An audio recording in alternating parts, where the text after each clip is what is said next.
You're watching and listening to the latest Red and Blue review show.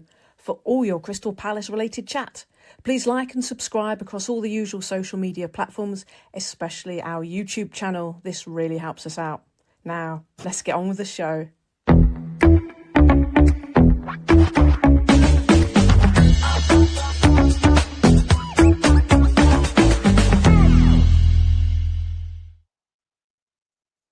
Ladies and gentlemen, a very good evening and a warm welcome to the Red and Blue Review. My name is Nick Philpott.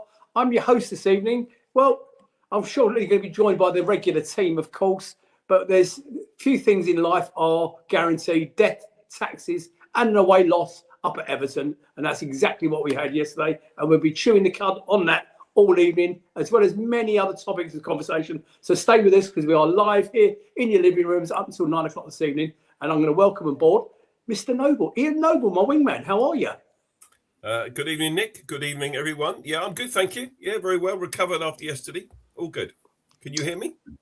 Paul Gear, I'm assuming you can hear me. No, Ian, I never heard a word of that, so I'm going to be disappearing in a minute. Get ready to take over, Ian. Paul Gear, good evening, mate. How are you? Hi, Nick. Yeah, I heard every word of everyone. So, yeah, no, all good. It's great to have the football season back. Well, it was yesterday, travelling out to Everton, and then on the way back, we're a bit like, oh, this again. But, yeah, no, we'll get into that shortly, I'm sure. Yasmin Broom. Can't hear an absolute word any of you say, but good evening. How are you? Hi, Nick. I'm okay. A bit mad, but we'll know. I'll get onto that later. But yeah, evening everyone. Okay, so Nick has disappeared, and the reason he's disappeared is that he can't hear us. Everyone else can hear him, and we can all hear each other. And we had half an hour of pre-show where it worked like a dream. It was fine. Producer guy Nigel was on with us. We were chatting away, doing a bit of rehearsing what we're going to be talking about in the next hour, and it was fine. But Nick's disappeared, and so let's get on with the show. Let's carry on. Yeah, we did.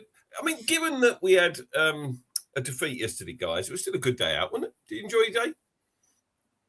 Yeah. It's always a good day out. We go as a group, don't we? So it was nice. It's the first time we've been in the group on three since Leipzig, which is quite a nice thought. But yeah, it's always great to get back on the. We always say the football's the worst part of the days out, don't we? We had a good journey. Okay, you get to see some of the great and brilliant minds of some of our youth when they've had a few drinks on the trains on the way back, which is always quite embarrassing, to be honest. But yeah, no, it's great fun. We went to a really nice restaurant yesterday as well before the game. So yeah, it was all good, bar the frustrations of the football.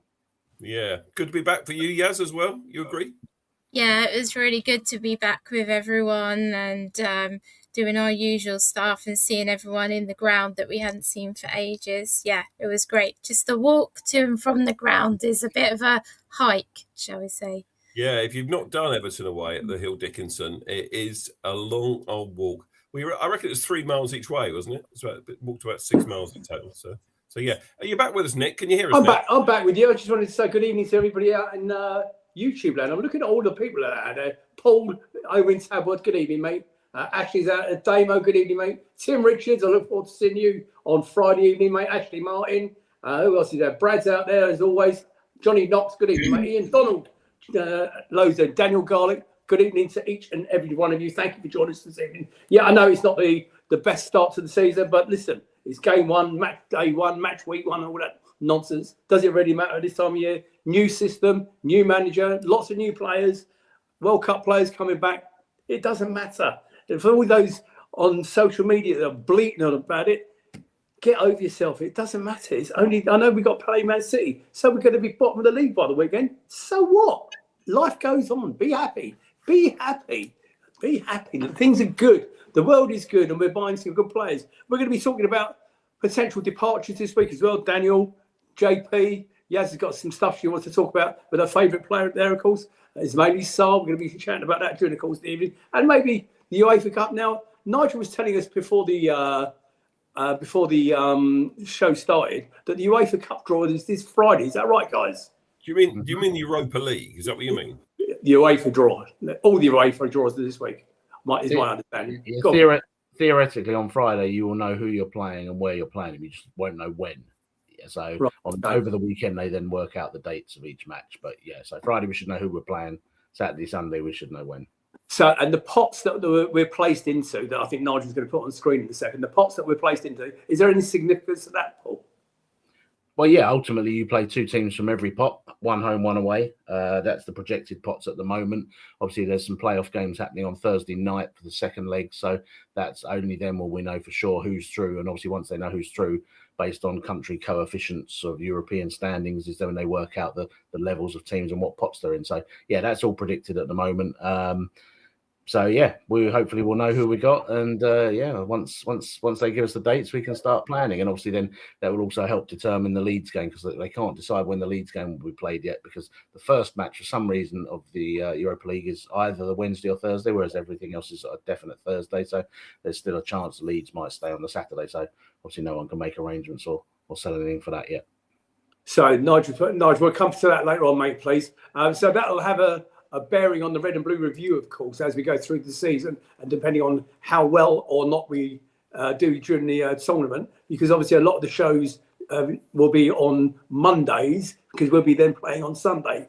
So that for those of you watching out on YouTube land and Facebook, just bear that in mind. We will be doing quite a few of our shows this year, hopefully all the way up to the Europa Cup final on a Monday night. So have that in your mind, unless of course we have a game on Monday as well, which could also happen. Anyway, on to yesterday. So it was a good day, boys and girls.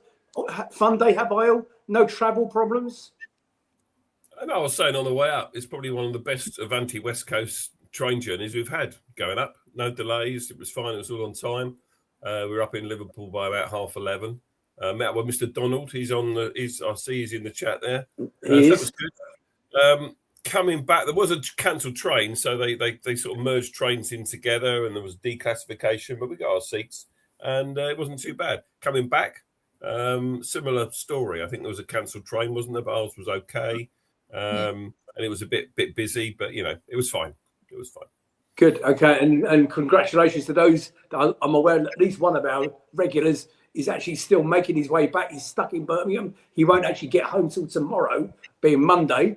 So Paul Bristow, if you're watching from wherever you're, the pub or the hotel that you've been put up in, good evening, mate, and well done for all your efforts. And you've got to do it all over again for Friday, of course, because we're playing on Friday evening. Right, so on to the game. Who's covering the game? I can't remember. Yeah, I'll lead on that. You're leading on that. Yeah. We'll talk about the game. So we've got the lineups, Nigel, there, have we? Here we go. So always interesting. First game of the season. Obviously, we've talked a lot in this pre-season about the players returning late from the World Cup and players not having had many minutes pre-season and all that kind of stuff. And therefore, there was a surprise in there for me anyway. But the lineup was Henderson in goal. Made it. He was injured in the last pre-season friendly. Had an injury and was a doubt, but he obviously was past fit. Munoz got to start, having not played many minutes pre-season. Mitchell on the left wing back, and then the back three centre backs: Cambo, Richards, and Riyad. Wharton and Kamada in the pivot in their middle there. Dwight McNeil making his debut for Palace in the Premier League against his old club in the opening game. Mateta up top, who had no minutes at all pre-season, literally no minutes pre-season, starting for us, and Eddie Nketiah. And a bench there, I think, I'm not going to read the bench out, but a strong bench as well. One noticeable absentee. Do you want to just touch on that and our reaction in the ground, Yaz, when we saw that Ismail Assar was missing? Yeah, so we had heard rumblings about possibly he hadn't travelled, but nobody knew for sure. As soon as we knew, then it started quite a lot of rumblings with everybody about what was going on and whether he was in fact trying to engineer a move to Galatasaray by not playing. But we were told the club have come out, and said that he did pick up a knock. Someone spoke to Steve Parish on the way home last night and said the same thing. And nobody really knows. I mean, even on the BBC, they didn't know. They were saying this is what everyone's been told, but everyone thinks that he might be going. I think it's because we'd heard all those reports during the week about an offer being made and that he'd agreed terms, but of course none of that is confirmed and we don't know. And hopefully it was just a knock. but it was really disappointing. And I know we don't expect to get anything from Everton anymore when we go there, but without him, it seemed a bit of an uphill task. Sure, yeah. So Ismaila Sarr missing. We talked about this pre-show as well, but I think he was injured, missed a couple of days training. But equally, I believe that Galatasaray have tabled the bid, but it's not anywhere near enough, and we don't want to sell him. So that's probably the take on it at the moment, Nick. So if that's the case, if he has taken a knock, the manager, Mr. Sage, was asked that direct question on Friday's press conference. He blatantly lied then, didn't he? No, I don't think he did, because it wasn't. Was it Thursday, the presser, Paul? Yeah, it was Thursday. So he was okay on Thursday. He trained, Yeah. and it was the day after, I think, that he got the knock. That's my take on it anyle. Well, they said he hadn't trained for 2 days, so that would have been Thursday. So, yeah, I mean, he could have been being economical with the truth, shall we say. It's one we got no proof either way. So it's whether you believe the club or you believe the journalists. And listen, we were going to do, Ian, I know you're covering the game. I want to come back to Sarr in particular later on. We're going to be doing a couple of the other players as well. So we'll skip over that so you can get on with the game. But yeah, I am coming back to Sarr. Okay. One other noticeable absentee from the team sheet, I thought, anyway, especially from the bench. Paul, you were talking about the fact that he's probably the player that impressed most in pre-season that hadn't featured previously. Yeah, Frankster wasn't on there, and he wasn't in the under-21s. Obviously, Gozo we bought in the week. He was playing for the under-21s, as was Doucouré. So you would have thought if he's not been deemed in the first team squad, he'd have been kept going in that, but he wasn't in that either. So yeah, it's a bit of a strange one. But again, as we said, the bench is fairly strong. It's obviously got three new players on it, 4 if you count Gessan. So yeah, it'll be interesting to see whether Frankster has actually made a dent into the subs bench or first team squad, or whether it's all been sort of in vain and the pre-season form has counted for nothing with the manager. Yeah, good. Okay, so let's get into the game. My first visit at the Hill Dickinson, I was quite impressed by the ground. 51,000. They've added another 10,000 odd to what they used to be able to take at Goodison Park, and I was impressed by the stadium and the setup there.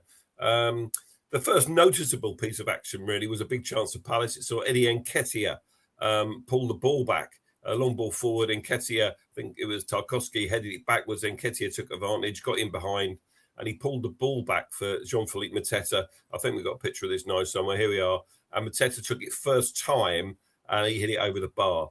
I think he's got to be hitting the target from that range. But that was in the 3rd minute, so as early as then.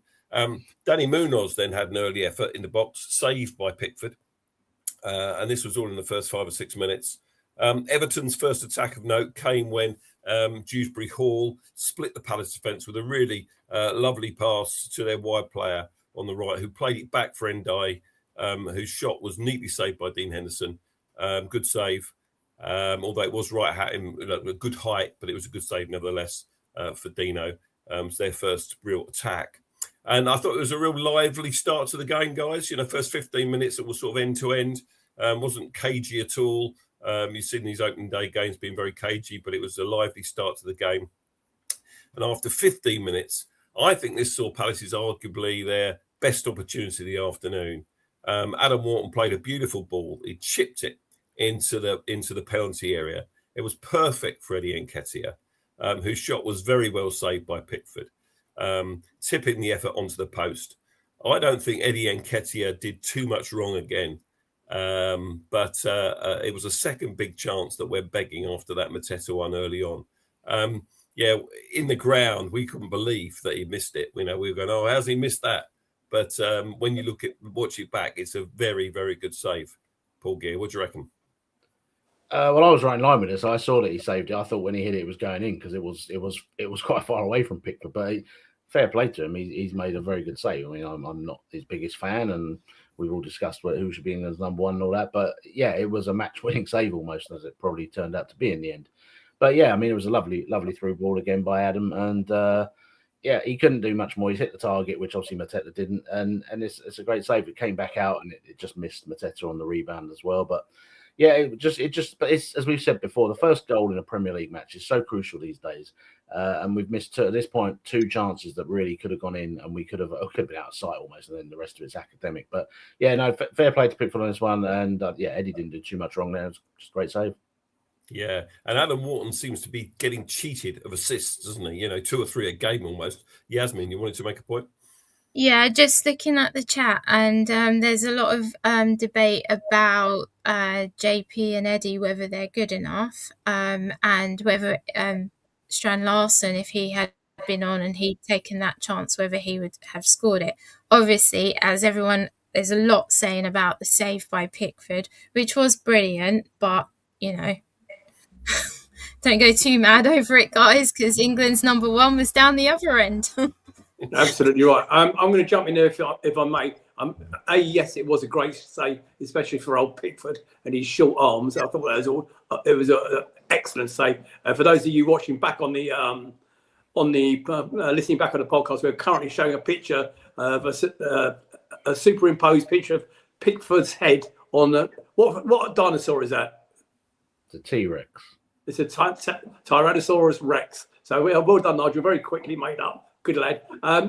Yes, I'm going to ask you a question on the back of what you just seen in the chat. I didn't think Eddie had done very much wrong in his time on the pitch yesterday, did you? No, I thought he was quite good, actually. I thought he looked as good as we've seen him, as much as we've seen him. We haven't seen him that much, but he was getting chances. He was making the runs. I thought he was doing quite well, actually. I think the whole thing about the first half of the first half was it was a bit of deja vu for last season. But yeah, I don't think Eddie did anything wrong. Okay, thank you. And I'd like to welcome on board. I noticed you've got an Everton fan out in the chat, LCell 4397, I think it was. Oh yeah, 4397. Good evening, mate. Well done for your 3 points yesterday. We don't get anything up. Never got anything up at Goodison. I think is it 14 years ago we last got 3 points at Goodison Park. And so thank you for joining us this evening and welcome aboard, mate. Good luck for the rest of the season. Paul. Yeah, I was just going to shout out that Everton chat, and then just to say after the game on the way out, we were speaking to a lot of Everton fans, and they're a good bunch. Yeah, absolutely. Yeah, they were, but we also said that they were a good bunch because they'd just beaten us and they got 3 points. If we'd won the game, but no, you're not wrong. Other people we were talking to on the way back were saying, Palace, the game could have been so different yesterday if these early chances had gone in. They didn't. Okay, so there we are. Let me carry on. So we'll come to the first goal in a bit. But I felt there were really too many unforced errors by Palace players while attempting to play the ball out from the back yesterday. It's like we were a little bit rusty and hadn't quite got up to speed. One of those occasions, I think, it was Nketiah who gave the ball away in the middle of the park. And it was that man Ndiaye again. He benefited with a jinking run into the box. Now, Munoz almost caught the Everton man. And it resulted in a corner kick. Had he caught him or he brought him down, it would have been a penalty. The second phase resulting from that corner saw Everton swing the ball into the box, only for Cambo to make contact on an Everton player who went down in the area, only for the offside to be given. There was a delay probably of 2 or 3 minutes while VAR did what it does and checked the linesman's call. Offside was upheld, but otherwise it was foul. And for me, it would have been a resultant spot kick. Yaz, would you go along with that? Cambo fouled him and it would have been a penalty kick to Everton? Yeah, 100%. It was clear. So thankfully he was offside because that definitely would have been a penalty. All day long. Yeah. All day long.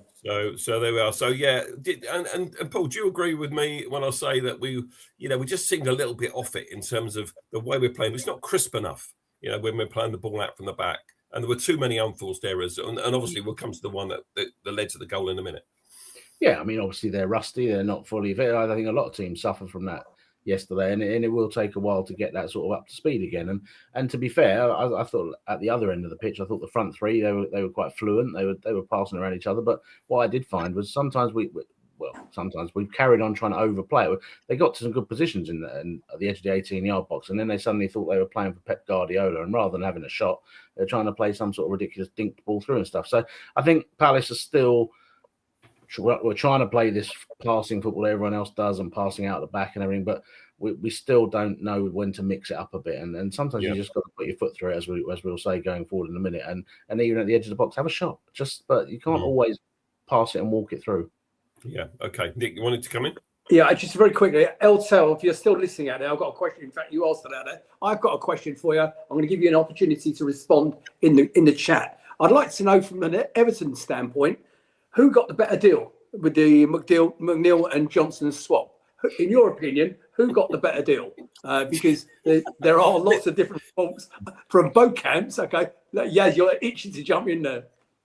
No, just to say that when we came out of the ground, Ian was accosted by many Everton fans asking us the same thing, and neither can agree actually who's got the better deal of the two of us. My thoughts. I think Everton have, but we'll see. Paul? I think they were more laughing at us for taking McNeil rather than asking us what we thought. But yeah, I think both clubs wanted rid of those players, so they both think they've got the best end of the deal. Yeah, I mean, I said at the time, I said on a BBC Radio London interview that I thought we had the rough end of that deal. I thought Everton had the better of it. That was at the time when it happened. Now I'm not convinced. Time will tell who's got the better of the deal. It's what it is. It's unusual. It hasn't happened very often, and I just think that both players, as Paul's just said, their time had come up at the clubs they were at, and therefore a change was as good as a rest. So that's what's happened. I think we talked about giving the ball away, but I thought also yesterday, coming back to the game, I thought there were times when we did have a lot of space, and in the midfield especially, we had space on the ball, and Wharton was again involved in a move. And he did play the ball through the lines to Dwight McNeil. And it was one of the best things he did in the game, because he picked the ball up, McNeil, and he certainly played in Eddie Nketiah, who set up JP for what was a perfect chance, only to see JP's effort rebound off the post with Pickford beaten. And I think we've got a picture of this one, Nige, as well. It was another huge, big chance, and probably the best of the lot for us. And really, he's got to hit the target there. I think the commentator on the when I watched it back said it was easier to score, but it was a lovely move. It deserved the goal, but the game remained 0-0 after that miss. Canada picked up our only booking of the game around that time. It was around the half-hour mark. It was a bad challenge in the middle of the park, and I don't think we can moan too much about the yellow card, but it was the only one we got on the day. Everton then had another half-hearted penalty appeal turned down as Dewsbury Hall made his way into the box. The shot was blocked and bounced up onto Chris Richards' hand. The ball bounces to Dino to safety, and he collects it. Now he then plays the ball out to, I think it was Wharton initially, who finds Munoz on the right. And Munoz turns inside and is quickly and easily dispossessed. While JD Cambo sort of doesn't close down the Everton player, who in turn finds Dewsbury Hall once again, neatly sidestepping Richards, and fires the ball across the goal to the far side, giving Dino little chance in the 42nd minute for 1-0 Everton. Paul Gear. Yeah, this always infuriates me, and obviously infuriated me yesterday. You could be out of sight, you could be ahead, all this sort of stuff, and you're getting close to half time. You got to be sensible. Now, to me, this football has gone in a way that every team is now trying to play out from the back, and the amount of goals given away by doing this is just silly. And I don't know why clubs don't just have to reverse. Sometimes when you're under pressure, just put the ball as far away from your goal as you can, or in row Z, either way. But we have this obsession, even when we're in the opposition half, sometimes we just turn around and go backwards when we have any sort of doubt. And that's what he did. He got the ball on the right, and he obviously didn't know what to do. And he's turned around. So he's instantly facing and playing the ball the way Everton want to play. So he's suddenly dispossessed from nothing. And then, as I say, obviously it's a very good finish, to be fair to Dewsbury Hall. He's got it in the middle, very good. But it's so self-sabotaging of us. And I think Palace, we've got to learn. And as I say, anyone at the games with me, and probably people who see me talk on here, I hate going backwards. And as I say, I'd much rather see him play a forward pass and lose it than try and play safety. Because if you do that and you give it away in that area of the pitch, you're in deep trouble. You saw Villa doing it today. You've seen it. It's just this. It seems to be the modern day football. They just don't want to clear their lines anymore. And as I say, it cost us badly yesterday because you suddenly going 1-0 down, the whole half-time team talk changes and your confidence goes. And yeah, it was just such a needless goal to give away. But Paul, if Danny Munoz had been watching and paying attention, the warning sign was there just a minute earlier. You know, when there was that potential handball, it wasn't a handball, and then he just does. I can't understand how he can give the ball away so cheaply in that part of the pitch. Nick, you want to say something? But I think Yaz had her hand up as well. I think. Yeah, mine's very quick. LTEL 4397. But that's me that's answered you in the chat. Of course, you may post your channel onto our chat. Go for it, mate. Fill your boots. We come in peace. I'll tell you now, we've got nothing against Everton, only the red side of Merseyside. None of us could stick them. I'd rather you shove your channel right up their dirt boxes. You carry on, mate. Yes. Okay, Yasmin. Yeah, I was just going to say that I agree with Paul. Why he messed around and decided to go back there instead of forward, I think summed up our problem for the rest of the game, to be honest with you. And what the Everton goal also summed up what we should have been doing when we got near the box. We were trying these back flicks and trying to walk the ball in the goal. And sometimes you just got to smash it and see what happens. Yeah. So 4 minutes of added first half time was put up. It saw Munoz have one further effort headed wide from a Camera cross, but it was 1-0 to the home side at half time. So you'd have half time, you 15, 20 minutes, whatever it is these days, and you expect 1-0 down, especially having conceded so close to the break, to come out firing, come out looking for that on the front foot, looking for that equaliser. No sooner had the second period begun that Palace were immediately on the back foot. And it was that man, Ndiaye, again, causing havoc down Everton's right flank. And to be fair, it was a very good cross into the 6-yard box that found the head of their striker, Barry, who out-jumped Richards and headed downwards again, giving Henderson no real chance at all. The ball brushed the back of Richards en route into the net, but it was Barry's goal on 53 minutes. And at the time, I thought Dino might have done a bit better coming for the cross, but that's probably a tad harsh when you look at that still image there. A 2-0, which suddenly looks a long way back, yes, doesn't it? Yeah, it did. It really did, because we didn't, in the second half, we just didn't seem as good as we were in the first, and I don't know why. And someone in the chat said that it was Munoz's worst game for us. It probably was, to be honest. And someone else was asking if we think he was going to Everton. That was me just posted that. I've just posted that to LTEL. Do you think you're going to be signing Daniel Munoz? We're coming to that later in the show anyway. I'd like your thoughts, please, mate. Ian? So, I think the signs were there. After the Everton went 2-0 up, Munoz lasted 2 more minutes on the pitch. Both Munoz and Nketiah were replaced on 55 minutes by Kalali for his debut for Palace and Yeremy Pino, respectively. Do we agree with those changes at the time? I mean, one was playing well, Nketiah, arguably. As we said earlier, had quite a good game, and the other one, Danny Munoz, wasn't particularly. So, changes, would you make those changes, Paul, do you think?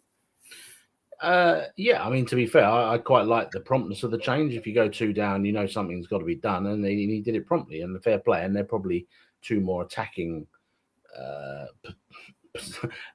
substitutions than the players they were replacing. I mean, obviously, if we're being pinned back, Munoz is going to be more of a defender, whereas Kalali, we know, is a sprinter and he wants to bring the ball forward. And obviously, Pino, we know, is a more natural left-sided forward than Nketiah anyway. I was surprised he took Eddie off instead of McNeil on the basis that Eddie's played the whole pre-season, so he's probably a bit fitter than McNeil. But obviously, we have to ask him clear I like the idea of trying to change things quickly to try and get back into the game quickly. But it just didn't work. I think it disrupted the team a bit, obviously, because some of the new players were playing together suddenly. And Everton were on a roll at that point, and we were struggling with them. It was, and it was very much all Everton, wasn't it? And it was the same combination as for the second goal, combined again. And this time, Ndiaye forced an outstanding save from Dino from a central position. Good player. Was a very good save. Good player. I think it was his best save. Yeah, totally. Yeah, very good players. Someone said in the chat what a good player he is. More changes quickly followed. We've discussed already, sort of thing. As PR Sarge withdrew Mateta and McNeil this time for both Strand-Larsen and Gessand. Now very much chasing the game.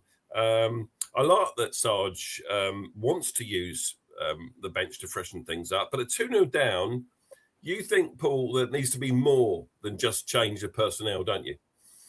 Yeah, I had this complaint with Oliver last year, and probably a few things. To me, even if you get to the last 10 minutes, and I've said this many times on this show, you've got to get to a point where you realise what you're doing isn't working. And for the last 10 minutes, just throw the kitchen sink. Just put 2 or 3 up front and just launch balls. Or just do something different, because all we were doing, even up to the 90th minute, we're just passing it from Walton to Kamada or whoever's on the pitch back to the defence, forth back. And you're not doing anything different. And Everton are coping with that quite comfortably. Yet we don't seem to want to do any changes. And as I say, it goes back to this current way of football that you have to play a certain way, and you have to do it slowly and build up from the back. But actually, I mean, Everton does that. Tarkowski and their centre backs, they vary it, and that's all about football. If you do the same thing all the time, you're easy to defend against. And even as I say, it might not work. As we said yesterday on the way, Man United went 3 up front, I think, when they were 2-0 down for the last 10 minutes. Yeah, it didn't help, but ultimately they were trying. And to me, I would much rather than see us play out a 2-0 defeat, just try and trouble them somehow. Throw something in the mix that they're not expecting, and you never know. The only thing I would add to that, and I actually agree with what you just said, but the only thing, I was talking to my son Sam, who was in the ground at the time, and he said when we went and 1-0 down, he said, swap out and bring Gus on now, and it's our game. We're going to take the game. I think we needed a little bit more power, i.e. Eben Gesson. I don't know what anybody else. I mean, I don't disagree, Nick, at all. I mean, Gessan did some good things. He had a shot on target for a start. It was a bit of a tame shot in the end, but I think he'll improve, give him some game time. I think one of the good things is that we now have options off the bench. There were times last season where we didn't really have any options. We didn't have people that we could bring on to change games, but we've got that now. We've got more depth now. Yeah. We might have lost some of the stars, but we've got more depth now than we've ever had. Let me just carry on. I'm nearly done through this game. Having used 4 subs, I'm pretty sure that Sarge didn't want to make a 5th substitution in the circumstances that followed. So Shadi Riyad is on the edge of his own box. He went down under a challenge while clearing the ball in the 72nd minute, and the resulting stretcher for our Moroccan centre-back saw another debut, this time for Tomiyasu.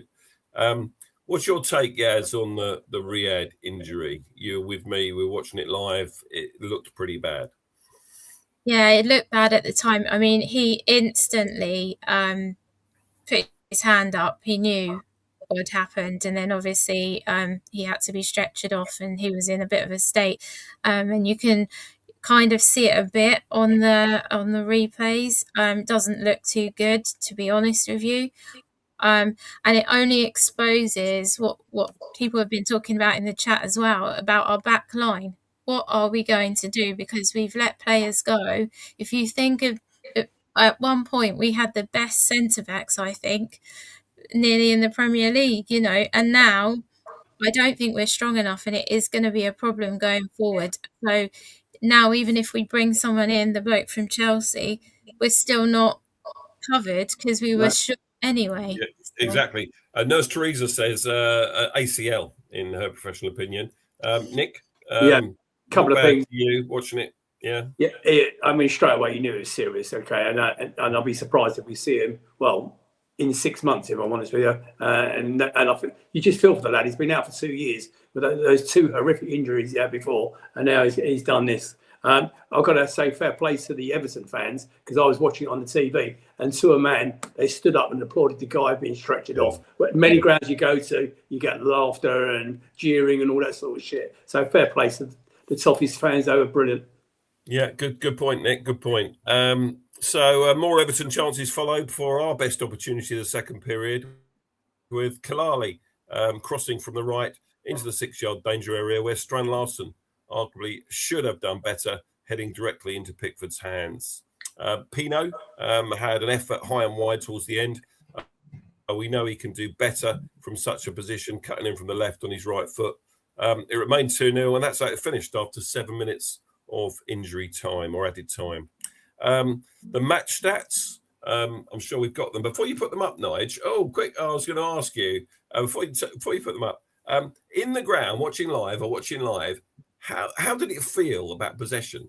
Yes, to you, did it feel like we have 50-50, less possession, more possession? How did it feel in the ground? It felt less, but then we did do a lot of, even when we were 2-0 down, we were playing like we were 2-0 up and passing it back to each other and all of that. But there was a point where the Everton fans were cheering, every time they got the ball and that. So I would have thought from the ground that they had more possession than us. Yeah, and it was the opposite. I felt the same. I felt, we probably did it with 50-50 or less possession than Everton. But let's get those stats back, Nige. Everton had 42. We had 58% possession during the game. The XG is interesting as well because the stats I've got, it says here 1 point. I can't read that. 1.12 is that? 1.96. I've seen 2.04. I don't know how they measure these figures. I really don't. Someone can educate me one day. But our XG, suffice to say, was more than Everton's. And yet, touches in the opposition box, they had 35 and we only have 14. And shots weren't much different. They have 4 corners. We didn't even have a corner. We haven't had a corner yet this season, guys. But there we are. So, thank you, Ian. It wasn't to be. Right, Ian, before we move on, our friend from Merseyside, Elsel, has just asked you a question. He obviously missed the beginning of the show. Guys, he's asking the question, what did you think of the Hill Dickinson Stadium? And I know you covered it a bit at the top of the show. Paul, you go first.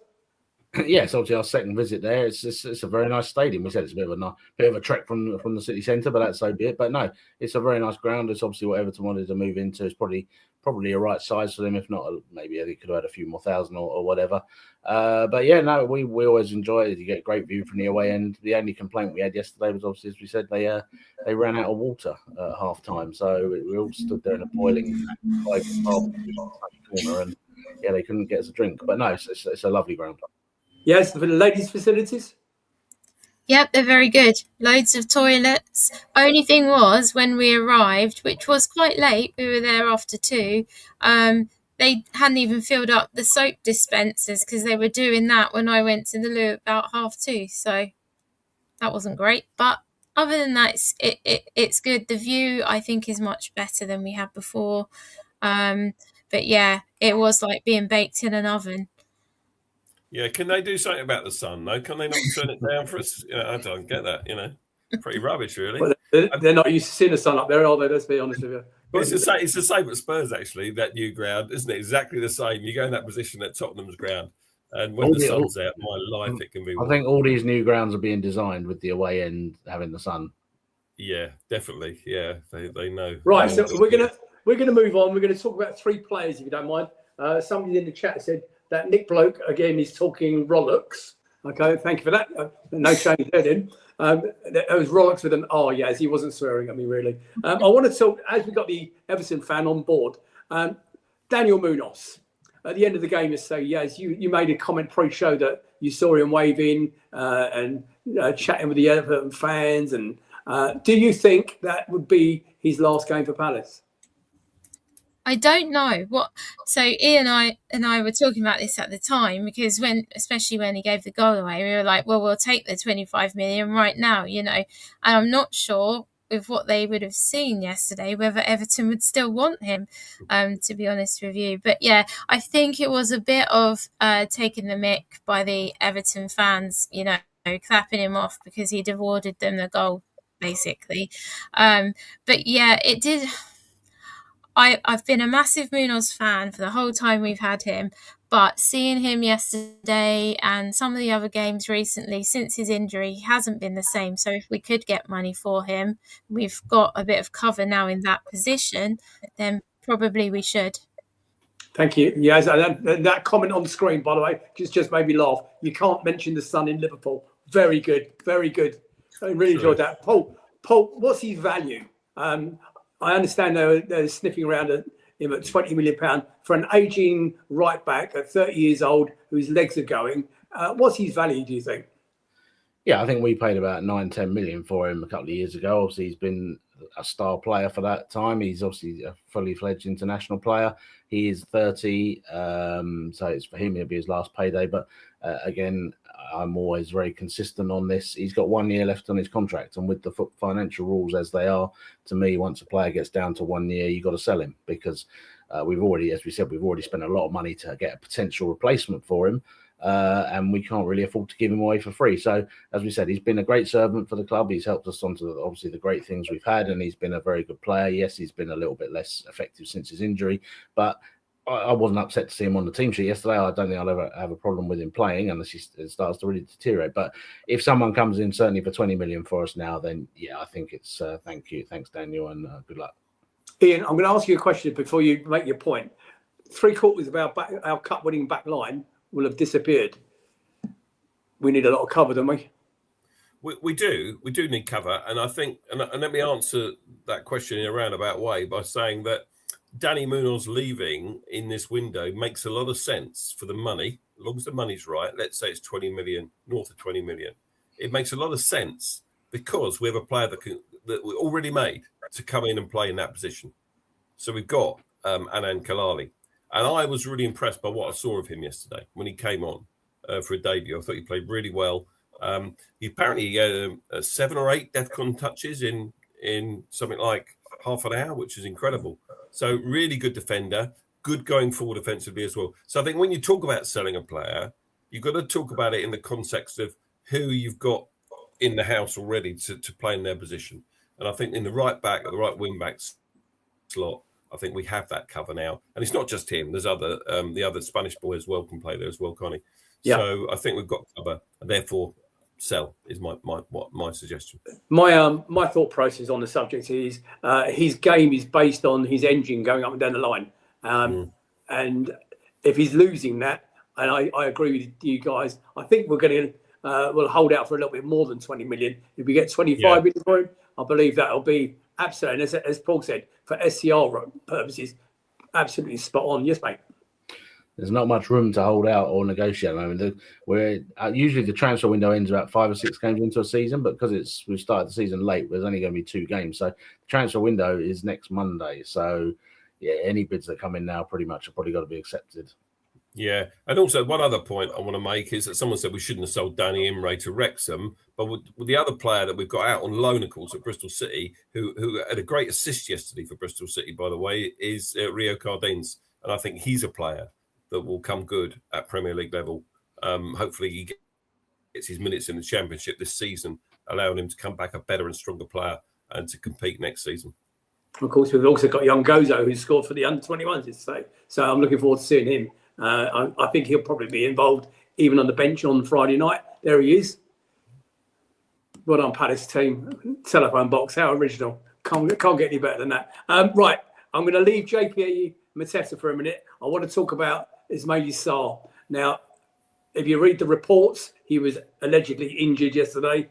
Yeah, okay. Well, let's take that with a pinch of salt. Do you think his head's been turned by his agent, guys? And there's a possibility he's going to go off to Galatasaray? Yes, you first. Yeah, I mean, unfortunately, I do think there's a possibility that could have happened because it says he wants to play Champions League, which I'm sure every player does. That's the aim, I'm guessing, of their career. But I would be very, very disappointed if he isn't injured and there is some kind of, fun and games to try and engineer a move. I hope he hasn't done that and hope that the club reports are true. That's just a knock that he's got. Paul, your thoughts on Sarr, please? Yeah, I mean, Adam and Sarr are the 2 players that would be the biggest hit to our team. We can't really afford to lose them. And again, without not much time to replace either, which is not ideal. He's key to our system. And yeah, it's like anything. I've always said, if players want to leave Crystal Palace for what they perceive are better things, and they've done a good job for us, and they leave in the right way, they play when they're asked to play, and they do everything by the book, then fair play, handshake, off you go, well done. And no one can argue what he's done for us for the 12 million we paid for him. He's been brilliant for 2 years, and has probably earned a move to the Champions League. And I saw a comment online earlier, which I thought was quite true. He probably never grew up in the school playgrounds thinking, my career goal is to play for Crystal Palace. No, he wants to play Champions League. He wants to play international and stuff like that. So he'll do whatever he needs to do to help that. So obviously, if we get the right money for him and all that, but yeah, as I say, it's all about how you do it. We've seen in the past people like Mark, Eze, and Michael, the way they've left, they've never caused a problem or sort of tried to engineer anything. So yeah, do it the right way, Ish, and you can go with our blessing if we get all the right money. But yeah, just. So hopefully it's a knock. Hopefully there's no funny business going on. But Ian, I'm coming to you now. But before you, I wanted to ask you what's his value now. I need to know.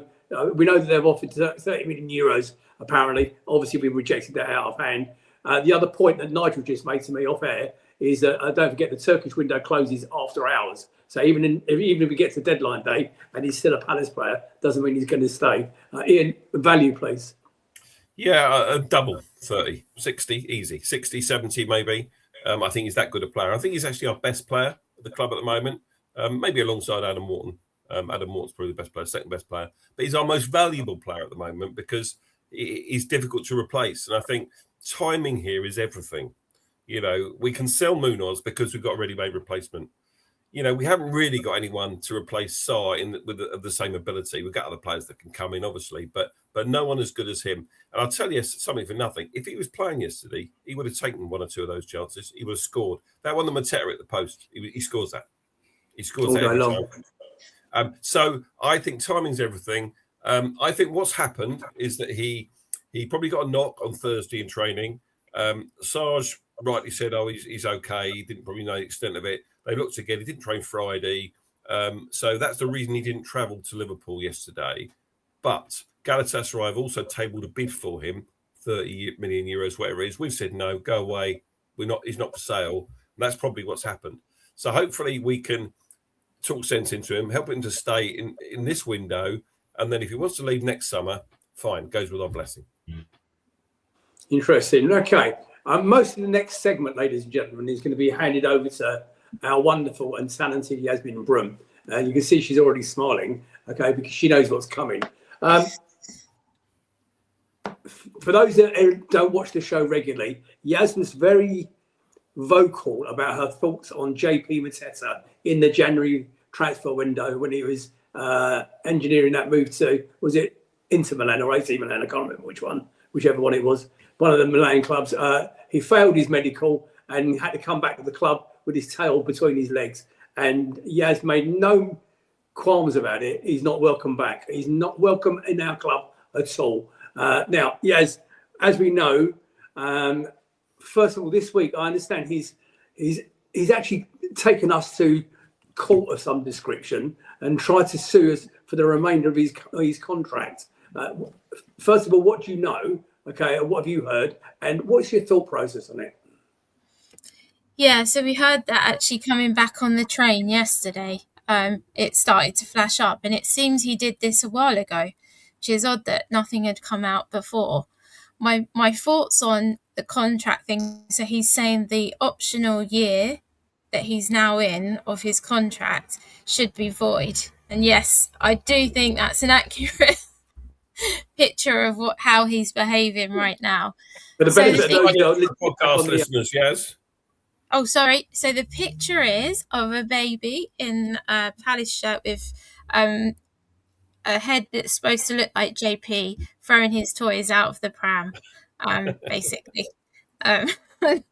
So I do think that's what he's doing. He signed a contract that had that optional year in it. If you don't want it, then don't sign it. So there's that aspect to it. But I really feel that how he behaved before, you know, that I think it was disgrace. He crossed the line. He showed us who he is, and his agent showed us who he is, and we should have believed it, because he obviously just came back to us because he saw the chance to get in the France squad with the injuries that they had, and then to do this again, and then to miss those chances yesterday. To be honest with you, I don't want him playing. I'd rather have Eddie.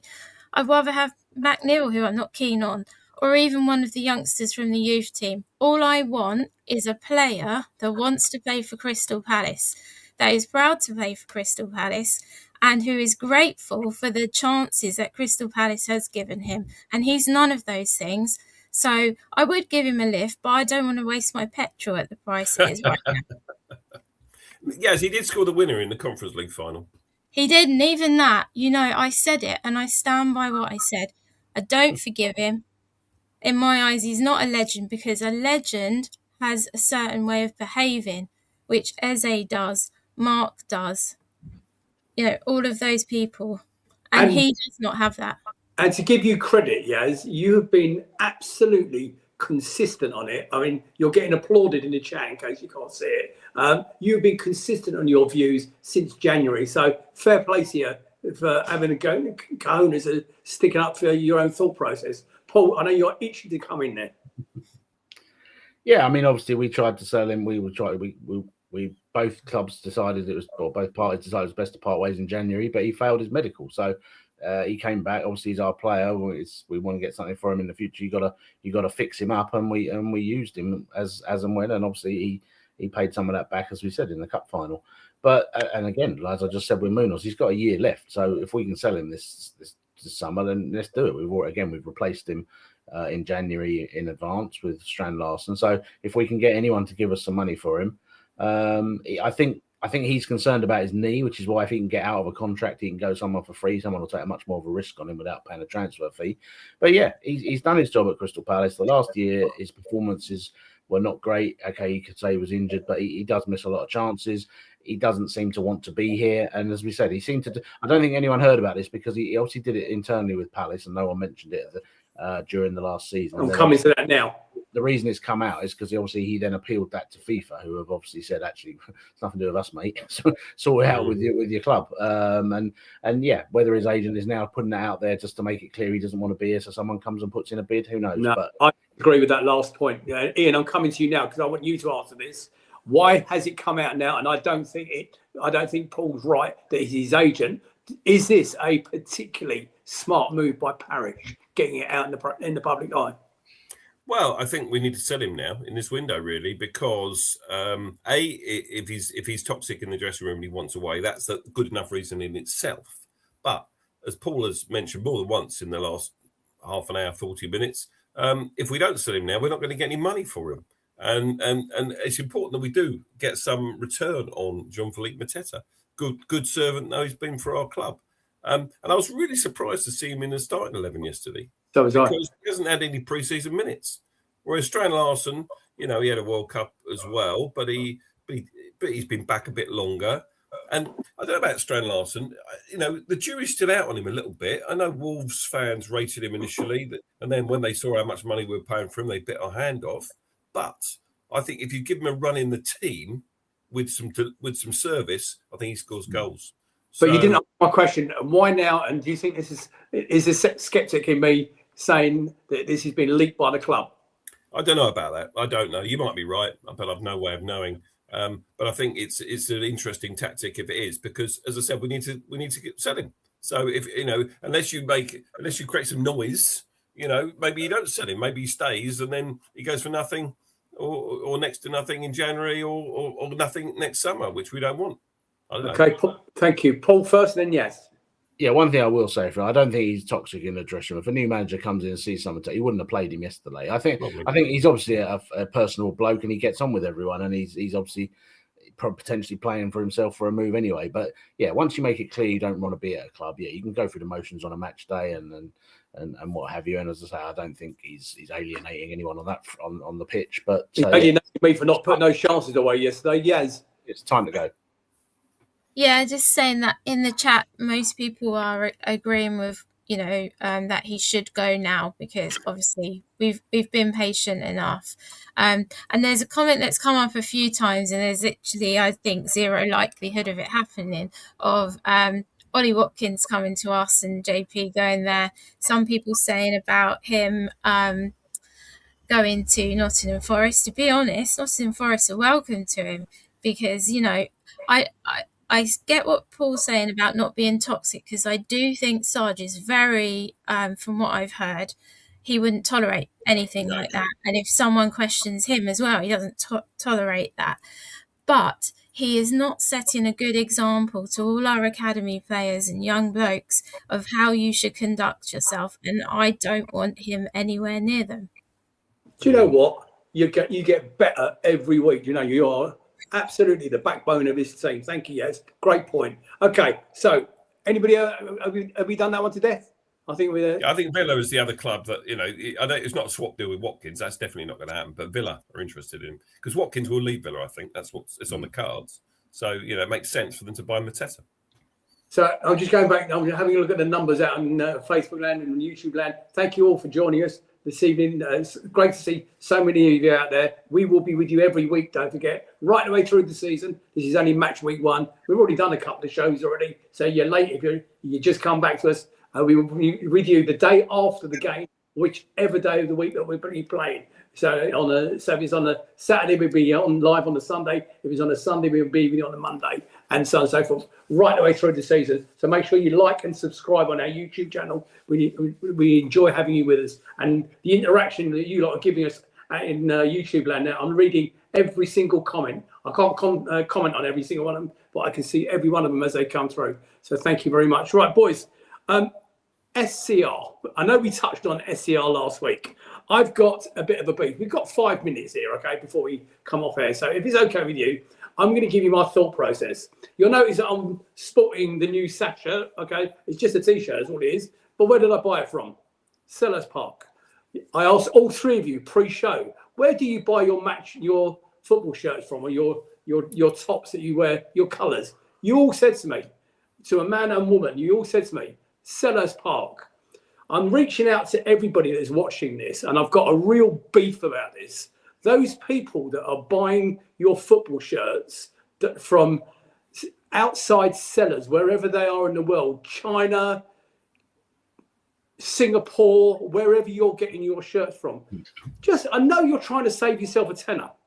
I get that. You're trying to save yourself 20 quid, maybe 30 quid. I get all that. I'm coming to you. And Paul says it's even more than that. I get all that. But just think about the consequences of your actions. I'm not in the market to tell anybody what to do, but I'm just giving you the laydown. If you go and buy a shirt from Summer Kearson or somebody of that ilk, okay, it's going to be a tatty replica anyway. The quality is okay, but it's not great. But you are then directly affecting our SCR. Don't forget, SCR is the profit made on anything to do with the club. Match day sales, food and drink within the stadium, anything in the club shop, anything that we make out of it. Paul, somebody just said that he won't even buy the HF merchandise. Absolutely right. Neither would I. I wouldn't go anywhere near it, not with a barge pole, because the people that are doing that are the same people that are saying, oh, we should have bought a new right back. Where's that money for the striker? Parish, get your checkbook out. Well, if you're buying your stuff away from the club that you support, should you be supporting it? That's my question. Should you be supporting it, Paul? Yeah, I mean, you know me. I buy everything. I buy pretty much everything they put on the shelf in the club shop because I'm a mug. And I buy many shirts, multiple of the same ones and stuff for various reasons. But it's, obviously every penny we give the club is going to help them going forward. But there is also a responsibility of the club, and this is not just Crystal Palace, this is every club in the country and in England, to not price people out of it. The only reason people pirate videos or football matches or go and buy cheap shirts is because what they are buying is overpriced. Now, as we also discussed earlier, if you went back, when I look back in my collection 25 years ago, the shirts were so much better quality. The sponsor didn't come off in the wash after lots of wears. They didn't all fall apart. What they sell you now is very poor quality for an awful lot of money. So with cost of living and everything, I understand why people do it. Obviously, if you can afford to get the proper stuff, it's obviously better for the club. But as I say, it's the club's responsibility. As I've always said, if they half the price of the shirts, I think they would sell more than twice the amount and make more money. But yeah, it's people's choice what they want to do. But yeah, obviously, Crystal Palace need to make as much money as possible. I'm telling you, somebody said Nick, they haven't got as much money as Nick, mate. I'm skint as well. I work full time. This cost me 30. I think it was 30 quid in the club shop. 30 quid in the club shop. and I got my points for it. I'm trying to build up my points, and that's the other thing. And that's relevant as well. You're missing out on your parish points. You want to go to an away game, you can't because you haven't got enough parish points. Well, ask yourself the reason why. Ian, you wanted to say something? No, I just agree. I tend to agree with you. I think it is important you support the club where you can within reason. If you can't afford to buy them at the higher price, then don't buy them. Buy something else. Buy a T-shirt instead, but buy it from the club shop and not elsewhere. Steve says selling a few extra shirts isn't going to move the needle on transfers regarding SCR. You may be right, but it's better than nothing at all, isn't it, Paul? Yeah, there is that, but I agree. I agree with everything that says that, and I know what I do. But as I say to Ian, if you got 3 kids who want a kit each, they want both kits, all 3 kids, it's hundreds and hundreds of pounds, and then you're paying low. The ticket prices, obviously, for individual tickets go as well. So, like I say, everyone can. It's up to everyone how they spend their money.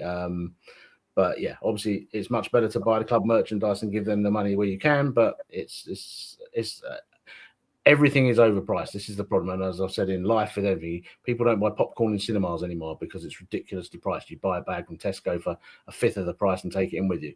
If the club make things affordable, people will buy it. Simple as that. Good. Thank you, guys. I just thought I'd raise a topic of conversation. Upcoming fixtures, Nigel. What we got? Tell us what's coming up. He's about to show us it. So obviously on Friday evening, live on Sky Sports, we're at home to Man City. Big game. We never know what we're going to get out of that. It depends what Man City turn up, really. I wasn't over impressed with them in the Charity Shield. I wasn't really impressed with them today either. So we don't know what's coming up. Then we got that's on the 28th of August. On the 5th of September, away at Fulham. Looking forward to that. I will be there. We have got a Carabao Cup game to sort out. It's being played week commencing the 7th of September. Then a home game against Ipswich Town.